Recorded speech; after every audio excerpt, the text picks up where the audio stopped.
Olá pessoal, amigas e amigos conectados no 1000 por hora. 15 anos, 180 meses, 783 semanas, 5.479 dias. Vocês sabem o que isso significa?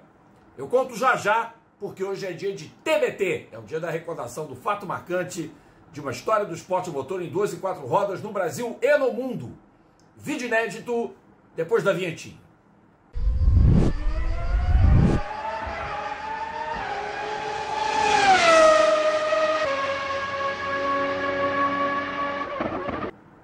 Muito bem, gente. Boa tarde, bom dia, boa noite. Para você que está conectada, para você que está conectado em qualquer aparelho, seja no computador, no celular, no tablet, na sua televisão, onde você espelha o YouTube para acompanhar o nosso canal. Eu sou Rodrigo Matar. Seja bem-vindo a mais um vídeo do A 1000 por hora com Rodrigo Matar, nesta quinta-feira, dia 19 de setembro de 2024. Já te convido para se inscrever aqui nesse espaço, participar do nosso clube de membros, deixar o seu like para mostrar o seu apoio, ativar o sininho para receber as notificações. O clube de membros tem planinhos assim, ó, beleza, R$ 2,99, o mais barato é o Zeltweg. Estamos esperando a sua inscrição para você poder ter acesso ao melhor conteúdo do esporte motor, ao jornalismo sério, independente e a transmissões ao vivo.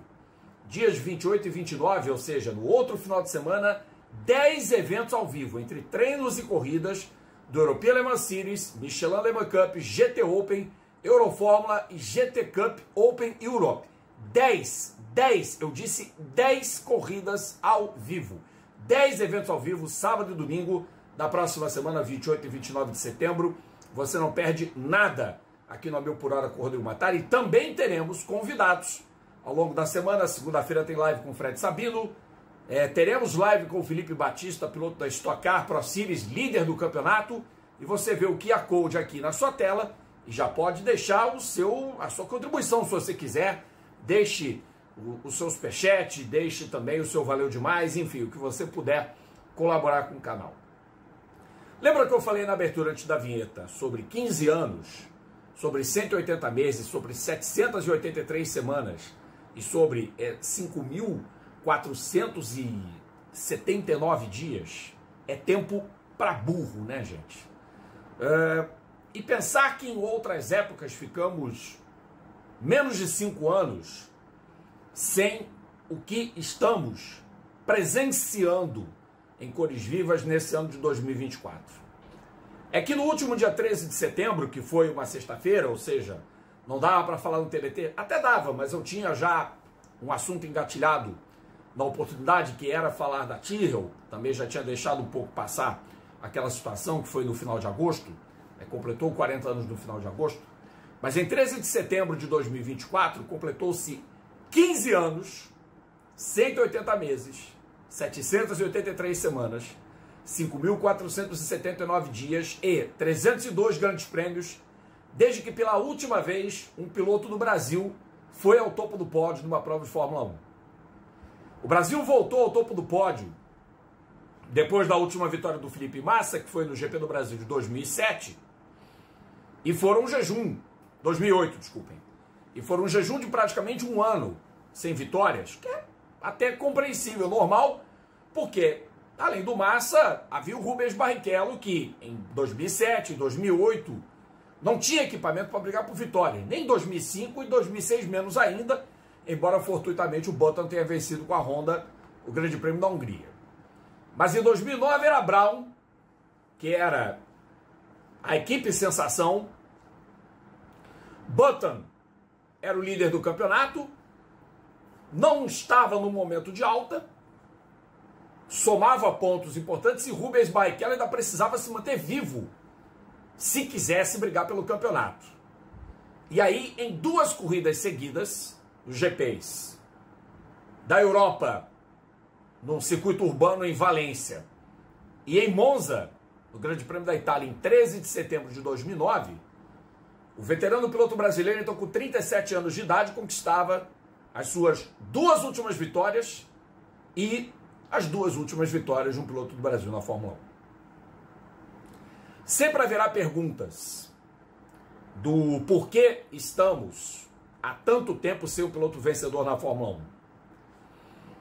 E acho que há situações que mostram muito bem por que o automobilismo brasileiro deixou de levar pilotos com capacidade de ganhar corridas e, sobretudo, os pilotos brasileiros não têm tido mais oportunidades em grandes equipes, porque não desabrocham o seu talento ou, por outra, em alguns casos eles são menosprezados por algumas equipes, como eu acho que o Felipe Nasser acabou sendo na Sauber.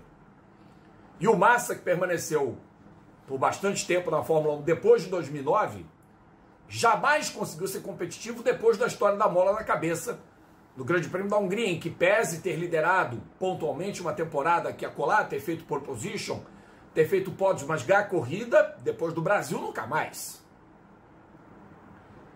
E o Barrichello ainda ficou na Fórmula 1 por mais um ano, né? Se tanto, 1, 2 anos no máximo. E se despediu da categoria de uma forma um tanto quanto melancólica, e depois ficamos sempre buscando algo inatingível, que seria um sucessor para o Ayrton Senna, né? E aí a gente conclui, com dor no coração, que, óbvio, Senna só teve um, Piquet só teve um, isso Nelson, tá? Emerson também só foi um. Claro que cada um é um. Só existe um Rodrigo Matar aqui, jornalista, que tem um canal no YouTube, um Reginaldo Leme, um Edgar Melo Filho, um Lito Cavalcante, um Galvão Bueno, um Luciano do Vale, um Reginaldo Leme, um Felipe Giafone. Só existe um de nós aqui. O máximo que a gente pode fazer é tentar se espelhar em pessoas que nos fazem ir para frente. Mas o automobilismo brasileiro não pode também ser considerado 100% culpado, a estrutura do esporte a motor não pode ser considerada 100% culpada, porque havia um momento em que isso poderia acontecer. Porque a Itália, que sempre teve um automobilismo muito forte, embora não revelasse ninguém de talento fantástico, Alboreto talvez tenha sido o último que chegou próximo do que Alberto Ascari conseguiu, e isso na Fórmula 1 do tempo em que Dondon jogava no Andaraí. É bom que se diga. Alboreto foi o último resquício, e a Itália passou anos sem ter um piloto na Fórmula 1 e vai voltar agora com o Andrea Kimi Antonelli.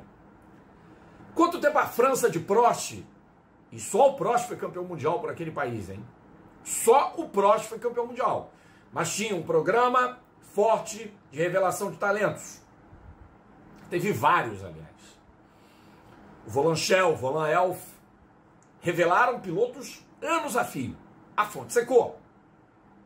A fonte brasileira também secou, né? Eu vi uma geração do kart, anos 90, anos 2000, que é fabulosa. E ainda alguns deles ainda estão correndo. João Paulo de Oliveira, Sérgio Gimenez, Danilo Dirani. Eventualmente, um ou outro tem resultados de vulto, mas em outros campeonatos. Só que, claro, o tempo foi passando, as chances foram rareando, e hoje a Fórmula 1 é um clube muito restrito, de 10 equipes e 20 carros.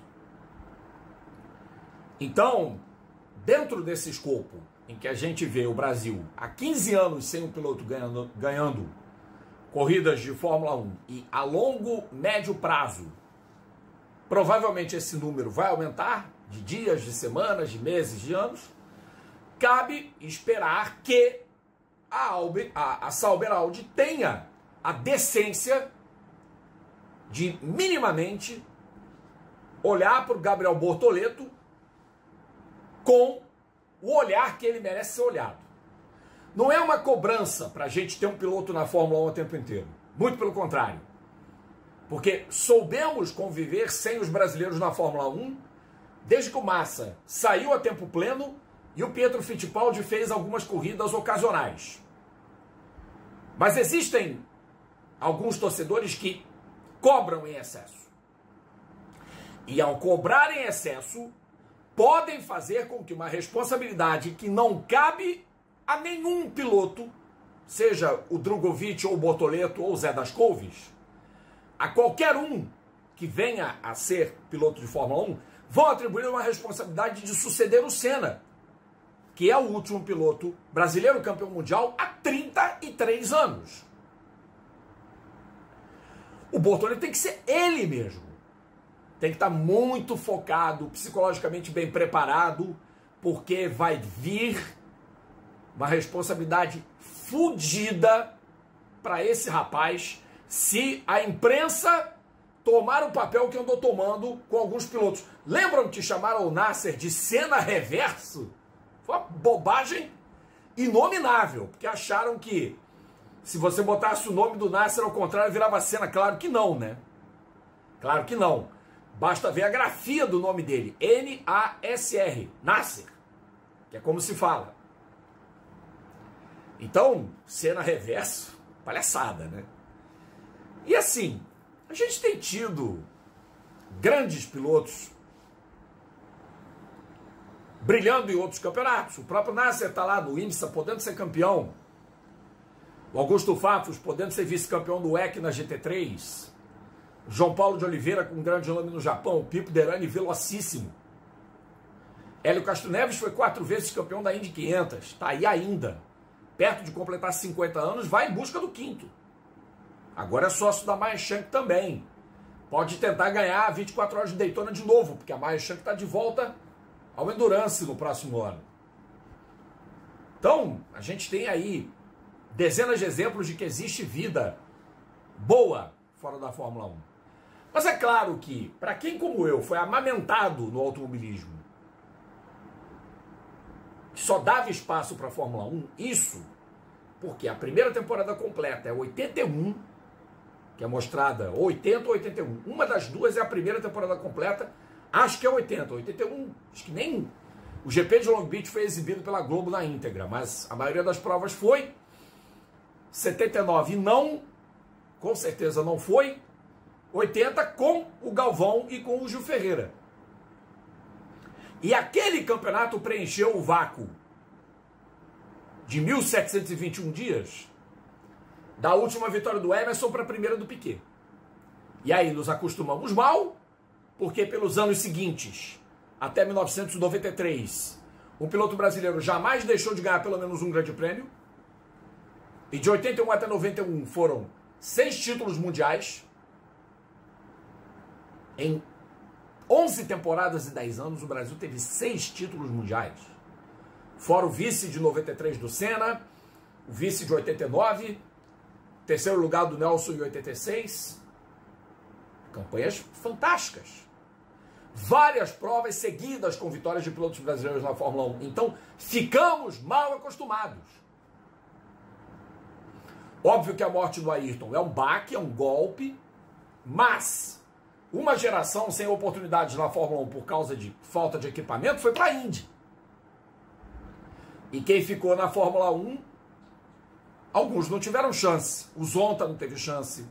O Bruno Junqueira nem conseguiu chegar à Fórmula 1. Max Wilson também não. Correria na Minardi. Alguns tiveram chance, não mostraram nada. Nada, rigorosamente nada. E alguns foram absolutas decepções.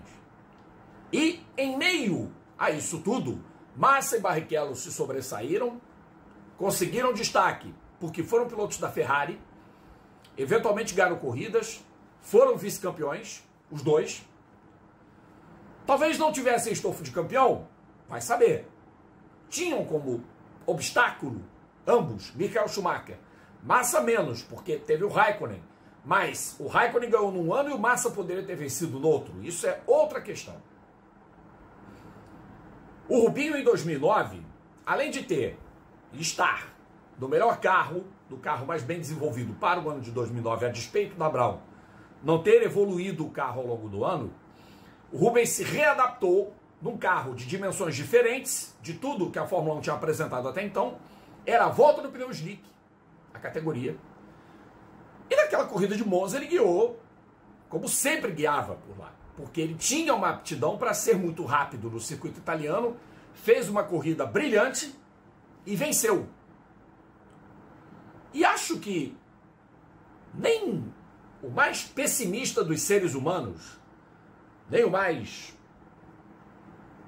dramático fã de automobilismo, entenderia aquilo como um sinal de que era a última e por muito tempo. Porque ficamos 5 anos entre Emerson e Piquet, 7 praticamente 5, né, entre Piquet e Emerson, praticamente 7 entre Senna e a primeira vitória do Barrichello, que foi o GP da Alemanha em 30 de julho de 2000, e agora, entre o intervalo compreendido de 13 de setembro de 2009 até 13 de setembro de 2024, ou seja, na semana passada, completou-se 15 anos, 180 meses, 783 semanas, 5.479 dias, 302 grandes prêmios de Fórmula 1 sem um piloto brasileiro no topo do pódio. São números assustadores. São números que dão muito o que falar, porque para quem só vê a Fórmula 1 como um referencial, é grave? Claro que é. É grave, é triste, é ruim. Por conta de tudo que eu já falei, nós fomos mal acostumados. Nós fomos acostumados a achar que o mundo no esporte a motor era só a Fórmula 1. A Globo tem uma culpa enorme nessa história toda. Mas depois os outros veículos de comunicação, o Luciano com a Bandeirantes, com a Indy, o Fox Sports e outros tantos canais, ajudaram a mostrar e a provar que o talento brasileiro cabe em qualquer categoria, independentemente do orçamento, do quanto corre um carro, se é fechado, se é aberto, se tem capota, se não tem. O piloto brasileiro continua mostrando seu valor por aí. Alguma coisa pode ter acontecido de errado no meio do caminho? Sem dúvida alguma. O modus operandi hoje do esporte, ele é muito caro. É muito mais caro do que era quando, apesar da hiperinflação, tinha sempre um brasileiro de malinha na mão, descendo em Heathrow e fazia os ingleses pensar assim, ah não, lá vem mais um. Porque eles sabiam que esse lá vem mais um era muito pelo que o Emerson fizera, botando o que o Nelson Piquet sempre disse, o ovo de Colombo em pé. E o Emerson fez isso, tanto no automobilismo europeu quanto nos Estados Unidos.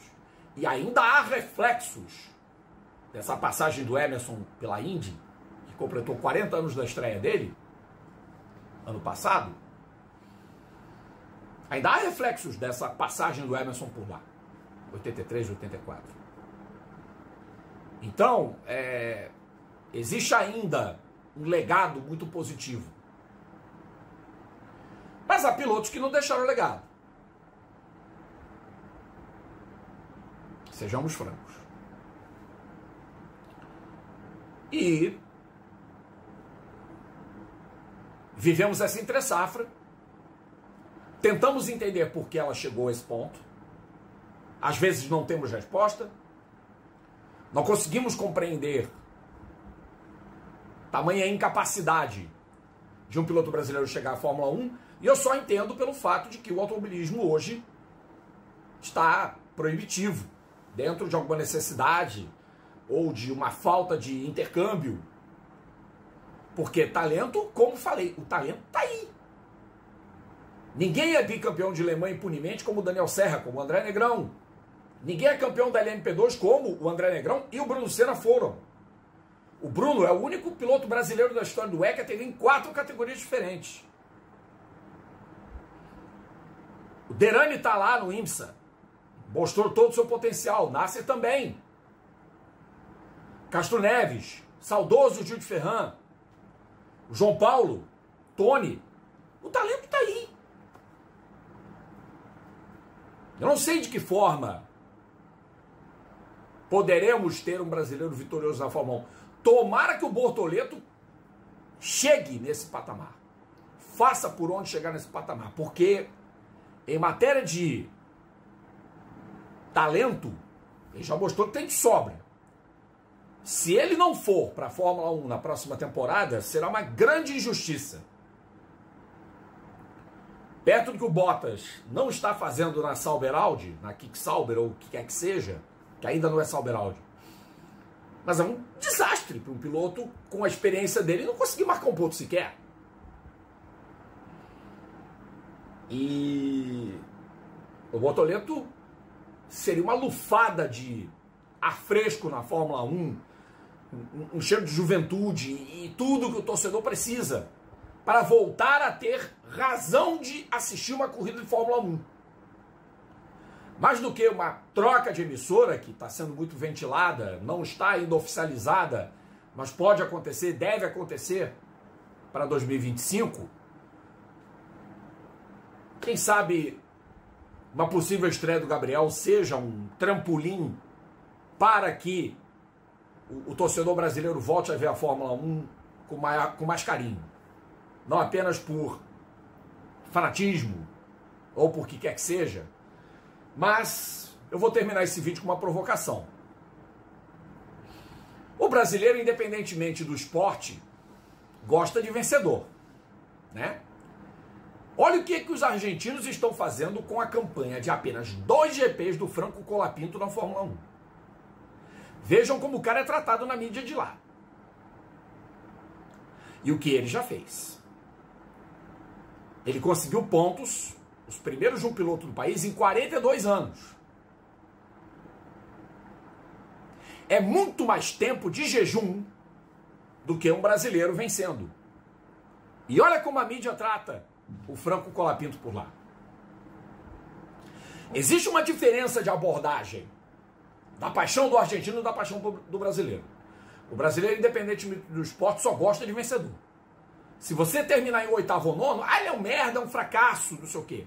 Cara, você terminar em 8º hoje numa corrida de Fórmula 1, no campeonato onde carros não quebram, é um baita de um resultado. É um tremendo resultado. O Bergman pontou 2 vezes nessa temporada com 2 carros diferentes. Haas e Ferrari. Em 2 pistas de rua. Né? Então, gente, vamos refletir sobre essa questão. A data merece ser lembrada.